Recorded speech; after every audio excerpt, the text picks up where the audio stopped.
This is a comprehensive guide for the Roaring Knight in Deltarune Chapter 3. Now, there are a few reasons why I decided to make this. For one, another guide I actually watched myself was extremely important in being able to complete the challenge I did in my last video, so I have first-hand experience in how helpful that can be. Knowing exactly what to do on the attacks and how to navigate the strategy genuinely helps so much to make it through the fight. However, the person who made that guide ended up being not a good person, so I felt the community deserved a good guide made by someone else. I can also go into much more detail than any other guide for this boss has. I will be going over every attack in the fight, rather than just through the second phase, and will be going in depth into the strategy and different armor loadouts you can use as well. This video will be split into 3 parts: armor, strategy, and attacks. The attack guides will make up the majority of this video, as I feel I have the most to say there, although the armor and strategy sections have some very important information as well. This is a project I've had in the works for a long time now, so I'm very excited to finally be getting it out. So, without further ado, let's get into it. If you just want to have the easiest time beating this fight as you can, this is the setup to use. You want to equip Chris with the Saber 10, Shadow Mantle, and either the Twin Ribbon or Pink Ribbon, Susie with the Toxic Axe, Devil's Tail, and Dealmaker, and Rousey with any weapon, a Lodestone, and then either a second Lodestone or the Tension Bow. Now, let's address the elephant in the room first. Why put the Shadow Mantle on Chris?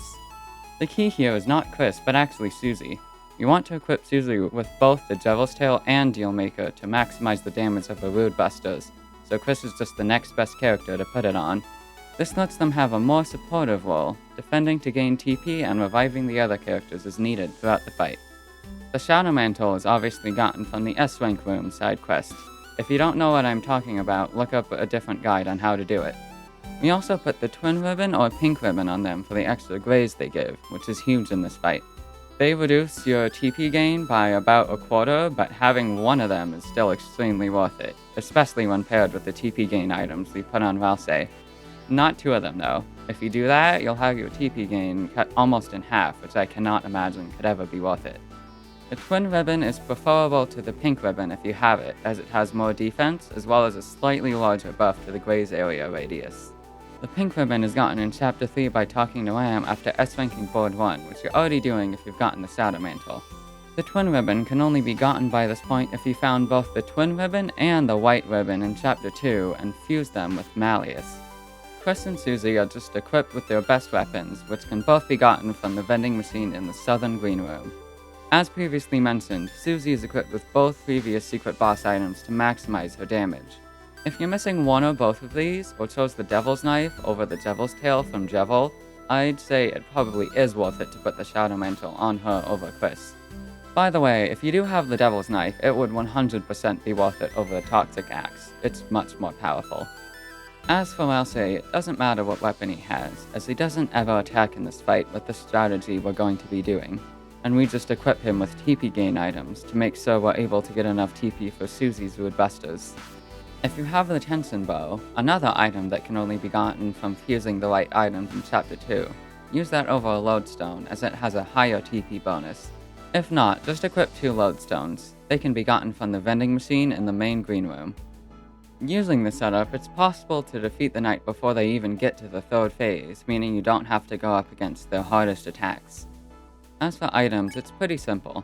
You just want to bring in as many revivements as you have, along with a revive dust if you have it from Chapter 2, and then just fill the rest of your slots with your best healing items. Items like the Spin Cake, Exec Buffet, and Club Sandwich that heal everyone are especially useful. Now, there are setups that allow you to beat the knight in even fewer turns than this would, but they need a bunch of setup from the previous chapters, so they're not practical to use. Additionally, they need you to attack with both Chris and Rousey rather than defending, which makes them take a lot more damage, so those setups are really only useful if you're specifically trying to no-hit the fight. If you are interested in checking out those setups though, check out this video and read its description for information on how to do it. I'll link it in the description here. One setup I will cover though is one that allows you to see every attack in the fight, in case you enjoy a good challenge and defeated the knight too quickly for your liking when using the optimal setup. I won't spend as much time talking about this one, but here's what you want to equip. Wellsay's setup is the same, but you swap out the Shadow Mantle on Chris for another Lodestone, and then for Susie, equip her with the Brave Axe, Shadow Mantle, and Tenatai. The Brave Axe is from Chapter 1. If you don't have it, just equip Susie with whatever your weakest weapon for her is. And then the Tenatai is gotten from the vending machine. If you got S-Rank on both boards to get the Shadow Mantle, you should have plenty enough points to get it. This setup heavily reduces Susie's attack power, meaning that if you play this fight, you'll see every attack in this fight exactly once. The Shadow Mantle and Tenatai also both hugely reduce the amount of damage Susie takes in this fight, so it should be much easier to keep her alive. One side note that comes with using this setup though, you might get a fake out on the attack that normally signals that the final attack is coming next. I'll explain more about this and what it means for your approach to this fight in the next segment. The overall strategy for this fight is pretty simple. You just want to prioritize doing Rude Buster with Susie as much as you possibly can. Past surviving the attacks, doing it as much as possible is your number one goal in this fight. The more often you get it out, the less attacks you'll have to face. On turn 1, hold breath with Chris to give a permanent speed boost throughout the fight, and defend with both Susie and Rousey to get your TP up. Ideally, every turn after this, you'll be doing Rude Buster with Susie and defending with both Chris and Rousey to make sure you have enough TP for the next one, as well as reducing the damage Chris and Rousey both take. And really, this is the entire main game plan. There are definitely other tips to give, but just defending with Chris, doing Rude Buster with Susie, and defending with Rousey again is the core strategy in this fight. There is a consideration to bring an item that gives you TP on the first turn, but I don't think this is worth it. Because you'd have to use it with Chris, it means your use of Hold Breath will be delayed, so you'll be slow until you start a turn with enough TP to Rude Buster. You can already skip the third phase entirely if you play it well enough, so I just don't think it's worth it to shave one turn off. One thing you can do, though, is go out of your way to glaze more on certain attacks. I would only do this on attacks you've already gotten consistent at dodging, but it can definitely help you squeeze out another Rude Buster or two if your TP ends up being tight. Now, one of the most important parts of this fight is making sure you're timing your Rude Busters correctly. You want to press confirm, typically Enter or Z on keyboard and A on controller, right before the projectile hits the knight. It will deal a lot more damage this way. In previous chapters, you'd be able to press confirm at any time during the attack, but this was actually a bug. Now you actually do have to time it correctly to get the damage boost. If you find yourself missing it often, try aiming earlier. There's a good range where if you do it early, you'll just get a smaller damage boost, while if you do it late, you'll get no damage boost at all. So it's much better to be too early than too late. You could potentially heal occasionally with Rousey's heal prayer, but I would not advise this. It's much more important to just prioritize Rude Buster, especially with Rousey, who can always immediately gain some TP back by defending after Susie uses it. It's also just good to have extra TP for if you find yourself in a sticky situation. You won't always be able to defend with Chris and Rousey, so having extra TP stocked up to still be able to Rude Buster in those situations is very useful. Healing items, though, can still be very useful. Everyone can dodge attacks like the knives or teeth when they're at or near full health, so items that heal everyone especially can be very clutch in certain situations. It can also be a consideration to use something like a deluxe dinner to get Susie and or your Shadow Mantle user back up to good health, as they're the most important members on the team. And of course, it's extremely important to heal everyone back up to max HP right before the final attack. Speaking of, once you get far enough into the fight to see this spinning attack, it should indicate that the final attack is coming up. If you're using the first setup I gave, that is. There's a period of grace in between the final attack and this one where the knight uses a turn to charge up. So once you see this attack, use this free turn to heal everyone up to max HP, and then defend with everyone the turn afterwards. This will leave everyone on max HP and with a defense boost from defending, leaving you in a very good spot to be able to get through the final attack. As mentioned before though, if you're using the second setup I gave, this might not actually indicate that the final attack is coming next. If you manage to Rude Buster with Susie on every turn after the first, this might be the case, but if you missed one or more, it should just continue with the normal attack cycle. After you pass this attack, the final one might come at any point. You'll still get one turn to prepare though, so make sure you heal everyone to the best of your ability before going into the final attack. One additional note, Chris does a lot more damage if both Susie and Rouse are down, which could potentially clutch out the fight if you get extremely lucky. However, this should really only be a last resort, and not a strategy you intentionally go for. Susie's Root Busters do more damage anyway, so it's far better to just keep everyone alive if you can. And that's it for the strategy. Now on to the attacks. On the first attack, it starts with a bunch of projectiles coming out at you. These actually have quite a small hitbox. You only need to avoid the small white dots in the center. The outlines are fine to touch. After a few seconds, they'll slow down, come back towards you, and then explode out. Here, just try to find a big space in between projectiles. It's very important to slow still here to be able to make smaller adjustments to your position.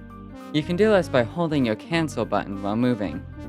As a small side note, all the stars will shoot projectiles directly up and down, so try not to be super close above or below one when they explode.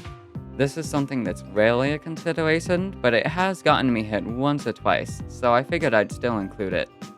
Now, these stabbing attacks can be a bit hard to get down. The most crucial thing is to not be moving too much. Just do smaller, calculated taps to dodge the knives coming at you. This will be especially important in later versions of this attack. Another thing to note, you don't actually have to move perpendicular to the knives. For example, if a knife is coming at you diagonally, you can just go up or down to dodge it. Sometimes you don't have the room to move exactly as you want to, so it's good to be flexible. Again, this is more important in later versions of the attack, but it's good to get these down as habits so you don't have to change strategy for this attack later on. For this attack, the knight slashes the screen, and then these teeth-like projectiles come at you. On phase 1, it stays the same direction the entire time. It can be either vertical or horizontal, but it never changes direction on this version.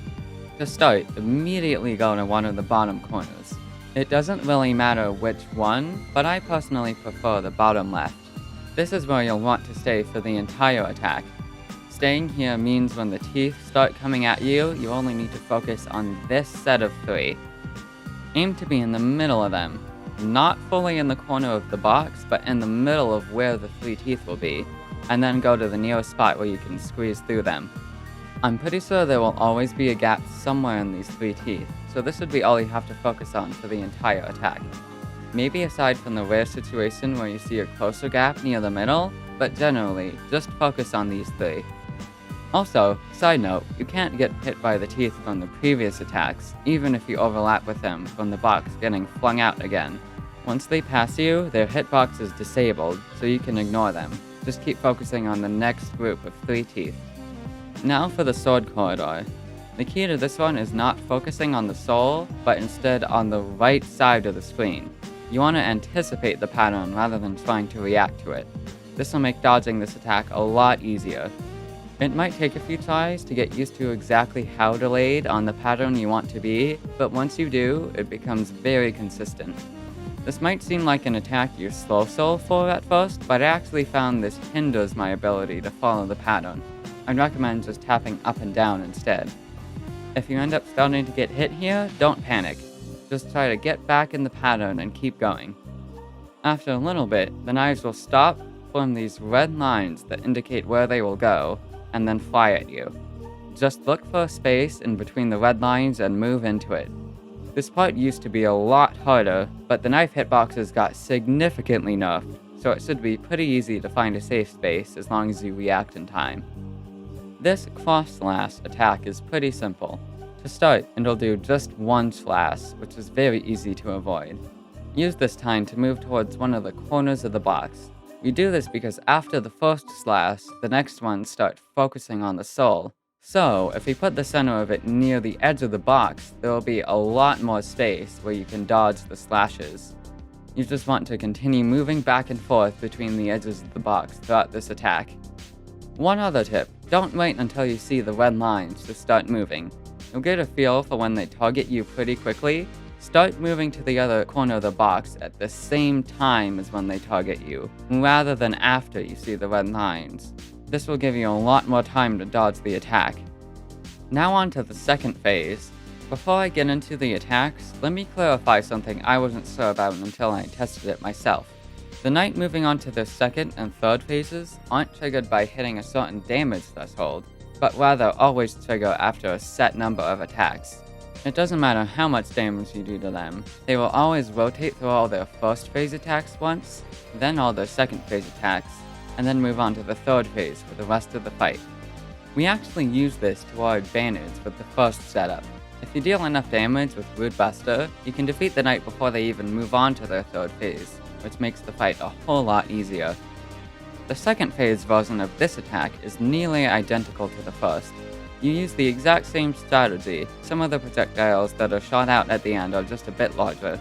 Just remember to slow soul at the end here. Now, the second phase version of this attack is where the fight starts getting tough. Like before, go to one of the bottom corners, but this time the knight will switch up between slashing the screen vertically or horizontally. The advice of trying to find a gap in the 3 teeth that come at the corner you're in still applies. You just have to be flexible between going vertical or horizontal.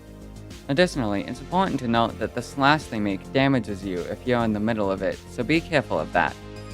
On the second phase version of the sword corridor attack, it goes in a circle now. Unlike the other versions of this attack, it's good to slow soul here. You want to stay relatively near the middle and move in a small, counterclockwise circle with the pattern, and the ending of the attack is the exact same as before. Now, this is, in my opinion, one of the 2 hardest attacks in the entire fight. It adds a spinning circle of knives, which majorly restricts your movement. It starts wide, goes in tight, and then goes out wide again. It is very important that you only tap to dodge the knives here. If you make big movements, you will almost certainly end up going into the circle. It's also important to remember to be flexible in the way you move. Often, going perpendicular to a knife would end up moving you into the circle, so you'll have to move in a different way instead. This is an attack that just takes a lot of practice to get down, so don't feel too bad if it ends a lot of your early attempts. For this one, it's nearly identical to the first version of the attack. The only difference is that it starts with a pattern of 3 slashes and ends with a pattern of 4. The same advice of going back and forth between the edges of the box still applies here, it's just a little bit harder. And that's it for the second phase attacks. If you've done enough damage by now, you'll get the cross slash attack again, and it'll end with this spinning pattern. In case you don't deal enough damage by now though, or are using the second setup that sees all of the attacks, I'll give guides for all of the third phase attacks as well. For this one, at the end, instead of exploding out into a bunch of white projectiles, all the stars release one of these red projectiles that shoots directly at you. I like to generally go in a circle motion here.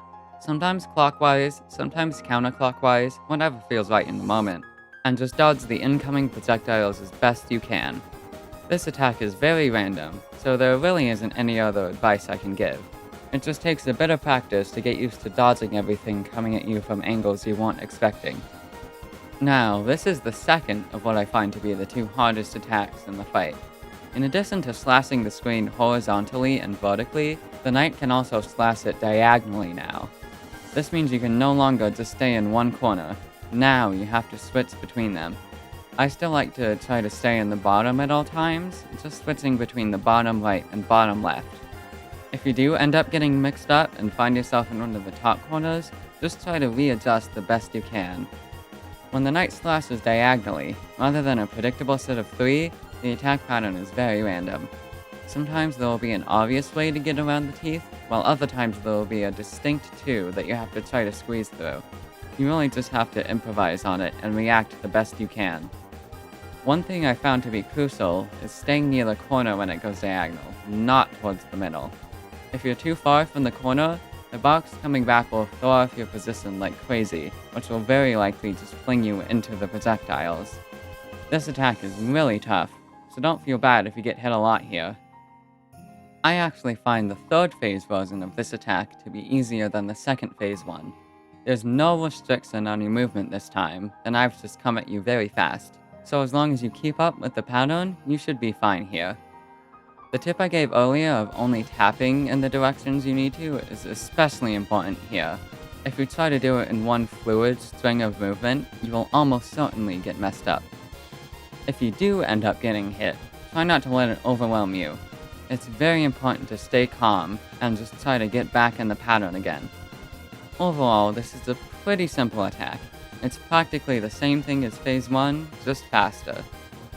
Now it's the sword corridor again, and it's also nearly identical to the first version we saw. The only difference is that there's less space in between the knives. All the same advice still applies, you just have to be a bit tighter here. As for the cross slash attack, it's again the exact same strategy of moving between the edges. The attack just moves on to the patterns of 4 slashes earlier than before. To end though, it'll do this spinning pattern. This is the one third phase attack you'll always see no matter what you do, as it always goes before the final attack. You'll see this spinning red line, and then it'll slow down and the knight will start slashing along it. It's random what angle it'll start at, but it always starts in the same rhythm as the previous slashes, so it shouldn't be too hard to get into the pattern. Really, the only thing to worry about here is just staying at the right distance to keep up with the pattern, while also not going so close that you go into the slashes. This isn't a tight range, so this shouldn't be too hard to dodge. If you have muscle memory from Sans and Undertale, dodging this attack will probably come very naturally to you. And now for the final attack. This one has a lot, so pay attention here. To start, the knight pulls a bunch of these stars towards them, and unlike before, getting hit by their sort of spiky outline does damage you. You want to move in close to the knight and generally go back and forth between the stars, potentially also circling a bit if it feels right. After a few seconds of this, the stars will form this spiral pattern. What you really want to pay attention to here is making sure you're going around these sort of corners that the pattern has. Rather than circling, you actually want to form a diamond-shaped motion to get around them. It took me a while to learn this, but this part has gotten much more consistent now that I've realized those corners are what you actually want to pay attention to and avoid in this attack. If something goes wrong and you end up getting hit due to not keeping up here, just drop back a little and go to the other side of the pattern. After about 2 rotations of this, the knight will pause for a second before radiating stars back out again. Here, go to whichever bottom corner of the screen you're closest to, so you have the most room to dodge these patterns.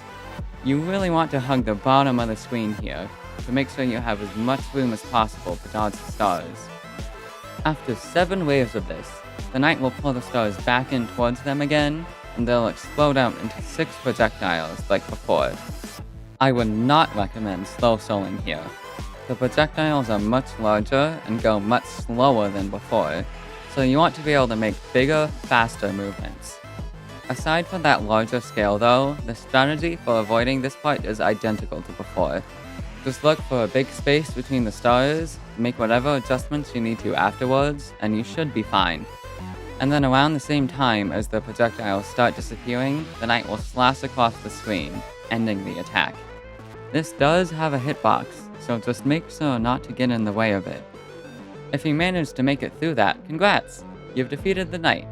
Just attack with any character, and it'll end the fight. And that's it for this guide. If I got something wrong, or left something out, or if there are any other tips you have, leave them in the comments. I will make a pinned comment if there's anything I missed. And if I can be real for a second, this video was by far the most ambitious project I've tackled yet. Over the course of scripting, getting footage, and editing the whole thing together, I've easily spent over 100 hours on it in total, so I really appreciate it if you made it all the way to the end. Make sure to give the video a like if you enjoyed it, and subscribe so you don't miss the other Deltarune content I'll have coming out soon. I will definitely be making a video on my blind playthrough of Chapter 5, as well as streaming it over on my Twitch, so go follow me over there too if you want to see that live. Thanks for watching the video, and I will see you all next time.